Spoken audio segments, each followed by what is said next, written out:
Hello, Psalm 76. It's a psalm that Asaph wrote, or his descendants, or someone, those who are descendants of Asaph. Anyway, any rate, it's for the director of music with instruments. We don't have a title to a song here, but it's really, there's three sections to the psalm. It starts out the idea that God is great. God is really well known in Judah. God is really well known in Salem, which is kind of Jerusalem. And then really, he is, his tent's in Salem and his dwelling place in Zion. And he has just done something really great. He has broken the flashing arrows of the enemy. His shields and the swords, the weapons of war. So some maybe speculate this is when Hezekiah was reigning and the Assyrian army fled after God killed 185,000 of them. Don't know for sure from this psalm, but we do know that the beginning of the psalm is talking about how great God is, how well known he is, at least within the covenant people of God. And then he addresses who God is. You are resplendent with light, he says. You are majestic, more majestic than the mountains, rich with game, kind of giving it a sense of just bigger and better than the mountains. More than valiant men that lie plundered. And this is kind of maybe where it's getting the idea that it's the Assyrian army. At your rebuke, O God of Jacob, both horse and chariot fall, or lie still. You alone are to be feared. Oh, absolutely. God alone is to be feared. And who can stand before him when God is angry? We don't want to be in that road. We don't want to be in that path. When God is angry, we want to be out of the way. We want to be on his backside. And on his good side.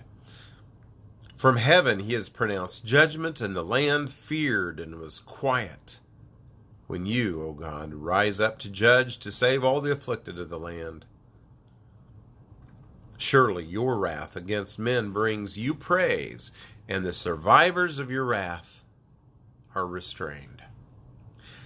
Now I talk to God. He's given God the praise for his wonderful acts and his judgment that came down upon a group of people that apparently were against Israel, against Judah. And now, just recognizing that we need to fulfill our vows. Vows come in a lot of different forms, a lot of different ways. When we say we're going to do something, we need to do it. One of the vows that maybe we should fulfill are the obligations we make to people when we say we're going to borrow money and we'll pay it back. That's a vow. We make a vow to our husband or wife. We need to fulfill these things. We make a vow when we sign papers for a lease. We make vows when we say, you know what, I'll meet you at 8 and I'll pay for your dinner, or whatever we might say.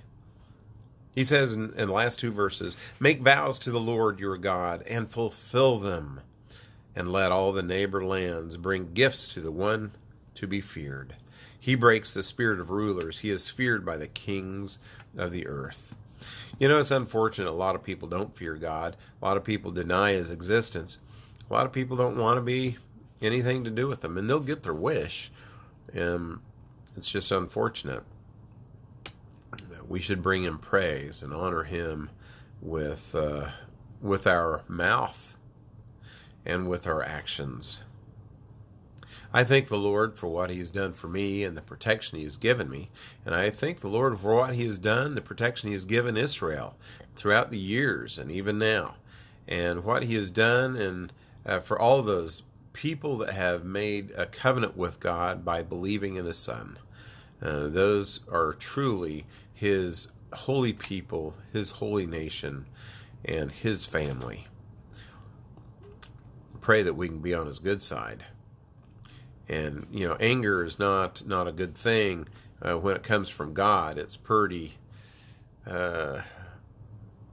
harsh.